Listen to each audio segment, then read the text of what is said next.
Salut à tous et bienvenue dans cette 30e édition du JTech. Le JTech, c'est toute l'actualité des nouvelles techno, chaque semaine sur le web et sur la chaîne techno.com. Jérôme Colombin, bonjour. Bonjour François Sorel, bonjour à tous. Vous vous intéressez aux nouvelles technologies. Que s'est-il passé cette semaine sur la planète high-tech? On va tout vous dire. Et on va commencer par les tablettes encore et toujours. Il semblerait que ce soit l'un des cadeaux préférés pour ces fêtes de fin d'année. On fera le point justement, il y a pas mal de nouveautés. La vidéo sur le web en plein boom avec le français Dailymotion qui bat des records. Interview dans cette édition du JTech. Et puis nous vous ferons découvrir peut-être le moteur de recherche du futur. Vous allez voir, c'est impressionnant. Sans oublier nos geekeries hebdomadaires, cette semaine, comment transformer un appareil photo en appareil Wi-Fi pour envoyer ses images sur l'ordi sans câble. Et en plus, très simplement, voilà, soyez les bienvenus, c'est le JTech.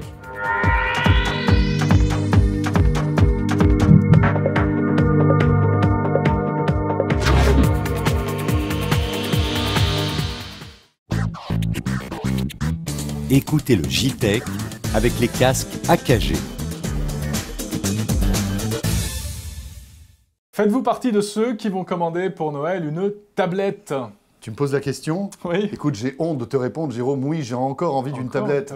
Mais oui, ça fait beaucoup, hein. 400 000 tablettes devraient se vendre oui. d'ici la fin de l'année. Un joujou qui pourtant n'existait pas il y a encore un an. Ben c'est justement peut-être pour ça, hein. C'est nouveau, ça donne envie hein, d'en posséder une.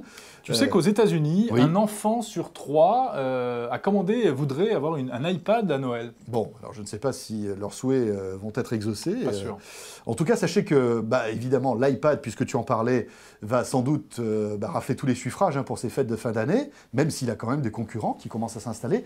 Et il faut savoir aussi que l'iPad, première en France, va être subventionné, hein, Jérôme, par l'opérateur Orange, qui a passé un accord avec Apple, ce qui fait que vous allez pouvoir acheter un iPad à des prix défiant toute concurrence, à pratiquement moitié moins cher, hein, mais en souscrivant en contrepartie un abonnement pour pouvoir avoir de la 3G hein, sur cet appareil. Puisqu'on sait que l'iPad n'était pas vendu jusqu'à présent par les opérateurs, la marque à la pomme ne voulait rien entendre. En contrepartie, bien sûr, vous aurez un abonnement qui va jusqu'à 39 € par mois pour avoir de la 3G sur votre tablette. Ça fait quand même cher si on calcule tout, si on rajoute 24 fois 39 € puisqu'on s'engage sur 2 ans hein, en achetant une tablette subventionnée. Faites bien vos comptes, méfiez-vous des prix très attractifs au premier abord. Et des engagements qu'il y a derrière. Hein. Ouais, exactement.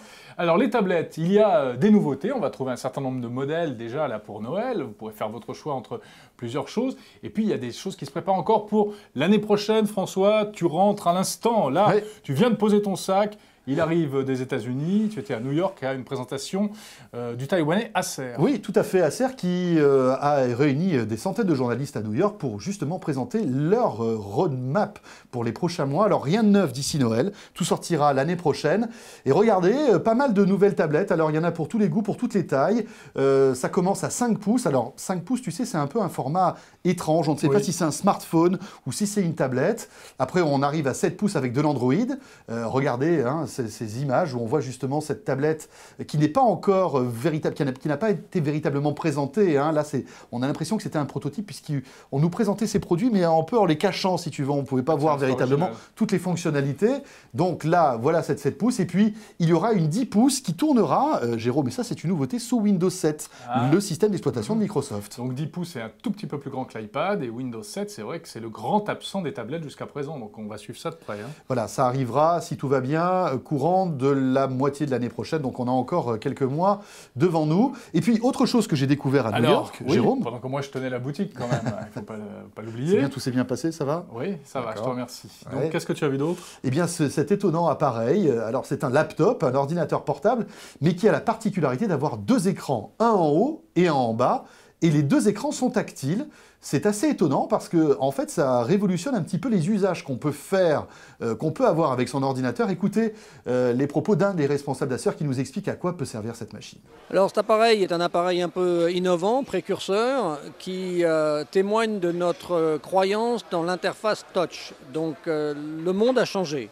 On est passé d'un monde depuis 20 à 30 ans qui était conçu sur une interface clavier, pour la plupart, clavier-souris, et qui maintenant, avec l'émergence des smartphones et des tablettes, devient un monde de touch. Et les générations futures vont être beaucoup plus confortables avec l'utilisation du device en touch. Et donc, cet appareil qui a donc 2 écrans, qui sont tous les 2 tactiles, est l'ultime solution en termes de touch, puisque vous pouvez utiliser un clavier virtuel aussi bien que scanner des pages web sur l'ensemble des 2 écrans. Et tous ces appareils sortent quand en France ? Alors, ils vont sortir dans le courant de l'année 2011. Très bien. On a une idée des tarifs déjà ou c'est trop tôt? Ça, il faudra suivre avec les équipes locales pour avoir la tarification en France. Ah bah c'est pas mal, hein, cet appareil d'Acer. C'est assez bizarre, on ne sait pas bien en fait si c'est une tablette ou un ordinateur. Tout à fait. Alors c'est vrai que ça en jette hein, quand on le voit comme ça. En plus, pour l'avoir touché, c'est très réactif, très fluide. Tu l'as touché? Je l'ai touché, Oh Jérôme. là, quelle Ouais, chance. j'ai voulu en prendre une, mais les vigiles sortis m'attendaient.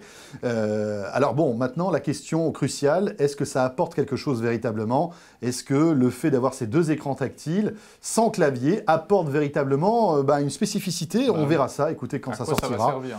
On essaiera de vous tester ce produit lorsqu'il sera disponible. On peut se demander en tout cas, François, si Acer n'arrive pas un petit peu tard, est-ce qu'il ne va pas y avoir trop de tablettes maintenant sur le marché? Et est-ce qu'il y aura de la place pour tout le monde aussi hein? Donc ça, c'est la question qu'on peut se poser. D'autant qu'on se rend compte aussi, Jérôme, que fabriquer une tablette, ça peut être très dangereux et c'est pas forcément le succès garanti. Oui, très dangereux pour ceux qui les fabriquent, Oui. hein, surtout. Oui, pas pour les utilisateurs. Non, hein. voilà. Ça vous explosera pas dans les mains. Je hein. sais à quoi tu faisais allusion, à la tablette Juju. Juju, rappelez-vous, Ouais. on en avait parlé dans le JTech, c'est fini Juju. En tout cas, cette première version ne s'est pas vendue et le constructeur vient d'annoncer qu'il arrêtait. Ils vont faire Juju ailleurs, c'est ça C'est un peu ça. Pas mal. C'est un peu ça. Ils Bon. vont faire peut-être une Juju 2. Une Juju 2, ouh là là, on vous tiendra au courant. Mais bon, ça sera à prendre avec des pincettes. Dernière chose, c'est vrai, la question, est-ce que toutes ces tablettes qui arrivent sur le marché ne vont pas faire du mal à un autre marché qui, lui, se portait plutôt bien? Jérôme, c'est le marché des netbooks. Eh oui, les netbooks, rappelez-vous, c'était vraiment la coqueluche des consommateurs il n'y a pas très longtemps. Eh bien, ça y est, les ventes des netbooks commencent à baisser, un petit 5% ces derniers mois, 5% de ventes en moins. Le netbook, apparemment, n'apprécie pas vraiment le boom des tablettes. Oui, parce que c'est vrai qu'on est à peu près dans les mêmes gammes de prix. Hein, Ouais. Donc forcément, on est attiré par la nouveauté et on va plutôt se pencher vers une tablette et on laisse tomber le netbook. C'est peut-être pas forcément une bonne idée parce que le netbook, avec son vrai clavier, peut, dans des cas bien précis, comme par exemple dans des usages, on va dire, professionnels, tirer son épingle du jeu par rapport à la tablette qui n'est pas forcément toujours très agréable. Hein. Si par exemple vous avez des mails très longs à écrire, sur un clavier tactile, c'est pas terrible. C'est le JTech, merci d'être là. Avant de vous faire découvrir peut-être le moteur de recherche du futur, eh bien, on tenait encore une fois à vous remercier, à vous saluer, vous qui nous regardez, qui regardez le JTech chaque semaine, de plus en plus nombreux d'ailleurs, peut-être en podcast, peut-être téléchargez-vous le JTech, ou peut-être nous regardez-vous tout simplement sur les principales plateformes de vidéos en stream, alors YouTube, mais aussi Dailymotion, et justement ça tombe bien puisque on va parler Dailymotion maintenant, Jérôme. Dailymotion se porte bien, très bien même. Dailymotion, le petit français, vous savez que c'est français, Dailymotion, site de partage vidéo, qui a battu des records au mois d'octobre, près de 90 millions de visites sur l'ensemble de ses sites. Dailymotion est présent en France, mais également aux États-Unis et puis dans de nombreux autres pays. Alors oui, c'est vrai, ça se passe plutôt pas mal pour eux. Ils deviennent ainsi le premier site européen de vidéo. Bon, c'est pas encore YouTube, hein, Ouais. qui lui est le vrai poids lourd mondial, mais néanmoins, ils sont plutôt contents. Eh bien, vous savez quoi, vous qui nous regardez sur Dailymotion, vous allez écouter le patron de Dailymotion qui a quelque chose à nous annoncer en matière d'innovation technologique sur leur plateforme. Moi, je crois beaucoup aussi au côté social. Je pense qu'on est au tout début. Aujourd'hui, quelque part, sur nos plateformes, on se contente d'envoyer une vidéo et on peut la regarder. Mais il n'y a pas forcément beaucoup de participation des internautes, à part les commentaires. Moi, je crois qu'on va vraiment arriver à créer des mécaniques qui permettent de regarder, pourquoi pas un live ensemble, de partager beaucoup plus les vidéos qu'on aime et de les commenter, pourquoi pas en direct ou à l'intérieur du player. Je crois aussi que le player va devenir une expérience plus riche. Aujourd'hui, le player, il ne fait que diffuser de la vidéo. Je pense que dans le player, on va avoir peut-être des métadatas associés, on va pouvoir cliquer sur des éléments, parce que faut pas oublier que le player, c'est pas un bout de vidéo, le player c'est du Flash ou de l'HTML5, donc on peut jouer avec le player vidéo. Et ça, on est encore au début. Je pense qu'il y a beaucoup de choses qu'on a en tête et qu'on a envie d'expérimenter. Et Dailymotion sur la télé, mais de manière beaucoup plus fluide, plus accessible que ça l'est aujourd'hui, c'est pour quand ? Alors on a un prototype, on ne communique pas encore dessus, mais on est déjà présent sur les téléviseurs connectés, la plupart, donc tous les Samsung, les Toshiba, etc. Ce qui est vrai, c'est qu'aujourd'hui on a un peu une expérience web, c'est-à-dire qu'on a de la mosaïque, on consulte, on regarde, c'est peut-être un peu fastidieux. On a un de nos ingénieurs qui a fait un prototype beaucoup plus sympa, donc je ne veux rien dévoiler, mais je pense que dans les prochaines semaines, en tout cas moi au maximum, on va voir des nouvelles expériences sur la télé très rigolotes. Voilà, Dailymotion bientôt à la télé avec peut-être un nouveau player. On verra bien, on va surveiller ça de près. Tiens, puisqu'on est dans la vidéo sur le web, on va y rester. avec ce système totalement innovant. Imaginez un moteur de recherche qui va transformer en fait ces résultats de recherche, non pas en des pages un peu tristounettes, comme on a l'habitude de l'avoir avec Google, mais en une vidéo, une espèce de diaporama. C'est étonnant et c'est Quickie et c'est en alpha test, hein, Jérôme. C'est tout nouveau, oui. Ça vient d'arriver. Hein. Alpha test, ça veut dire que c'est vraiment le début du début. Là, ça sort du labo, là. Hein. Quickie, ça nous vient des États-Unis. Et donc, vous voyez, par exemple, si on tape le mot France, eh bien, le moteur, automatiquement, va vous remonter des images et aussi du texte venant de Wikipédia avec même une voix synthétique qui vous lit le texte de Wikipédia. To the English Channel and the North Sea, and from the Rhine to the Atlantic Ocean. It is often referred to as El Hexagon because of the geometric shape of its territory. C'est ce qu'on appelle du storytelling, c'est-à-dire qu'on prend des infos sur le web et on vous raconte une histoire à partir de ça. Peut-être l'avenir des moteurs de recherche. Voilà, c'est une recherche un petit peu éditorialisée en vidéo, hein, pour résumer. C'est assez étonnant. Est-ce que ça va marcher, Jérôme? On verra bien, hein. Ça vient juste d'arriver là. Hein. En tout cas, ça part d'un constat qui est le suivant, c'est que lire des tonnes de texte sur le web, ça peut être fastidieux, tandis que regarder tranquillement une vidéo, c'est plus agréable. Et c'est vraiment l'idée de départ des deux créateurs de Quickie, regardez-les, là, ils s'exprimaient récemment lors d'un congrès organisé par TechCrunch aux États-Unis. Leur philosophie, c'est ça. Information becomes an experience that I can watch. Wow, that is an amazing idea. But could something like that ever be done? Well, the future starts right here in this room today because the answer is yes. Voilà, quickie.com à découvrir sur le web. Mais attention, c'est sur invitation. Et moi, j'en ai des invitations.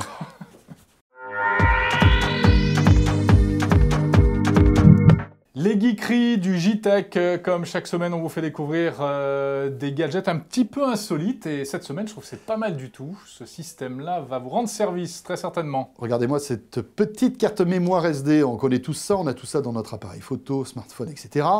Eh bien, cette carte a la particularité d'envoyer, comme par magie, toutes les photos que vous avez prises. Par magie. Un petit peu, quand même. Attends, c'est pour regarder un petit peu le tour de magie que tu vas faire après. C'est pour ça, c'est pour mettre la pression.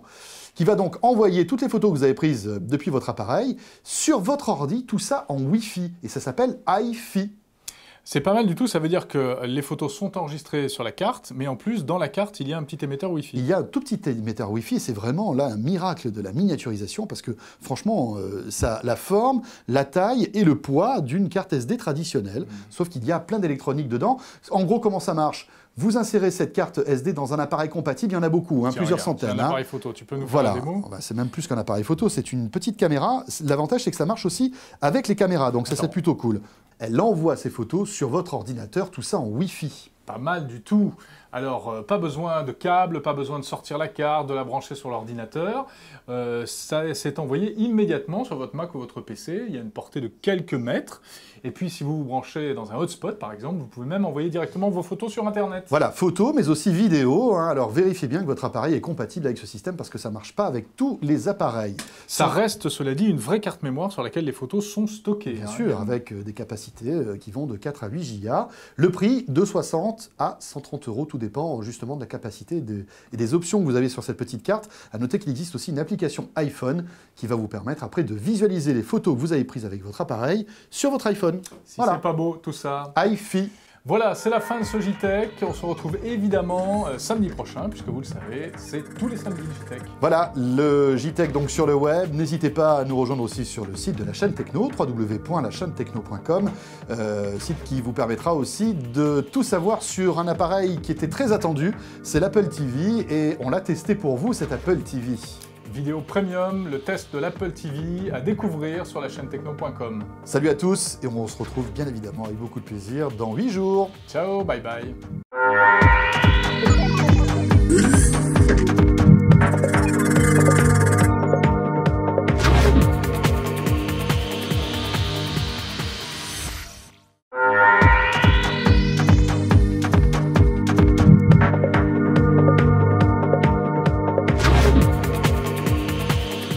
Chers amis, vous êtes encore là, c'est très sympathique de rester encore pendant quelques instants pour évidemment regarder avec beaucoup d'intérêt le tour de magie de Jérôme Colombin. Jérôme Colombin qui, bien évidemment, est à la recherche d'un emploi à temps plein dans le monde de la magie. Donc, messieurs les employeurs, je sais pas moi, patron de cirque, n'hésitez pas, Jérôme est là pour ça. Alors bon, alors oui, je vais essayer. T'as vu, j'ai mis la barre haute quand même, hein. Ouais. Il y a une pression, t'as une pression, mon pote, là? Donc je vais essayer de donner le maximum, le meilleur de moi-même une fois encore. Alors je crois que la semaine dernière, vous avez bien apprécié mon tour de magie avec mon iPhone. Donc je vais reprendre mon iPhone encore cette semaine. D'ailleurs, David Copperfield nous a appelé, mort de jalousie. C'est vrai, je comprends. Et je vais maintenant, par la force de la pensée, déstructurer mon iPhone. Oh mon Dieu, mais c'est horrible. Alors là, franchement... Bon, c'est assez fatigant, ça fait appel à énormément d'énergie intérieure. Tu te déstructures le cerveau aussi, non? Un peu à chaque fois. Voilà. Ah, et c'est pour ça. Bon, bah écoutez, à la semaine prochaine.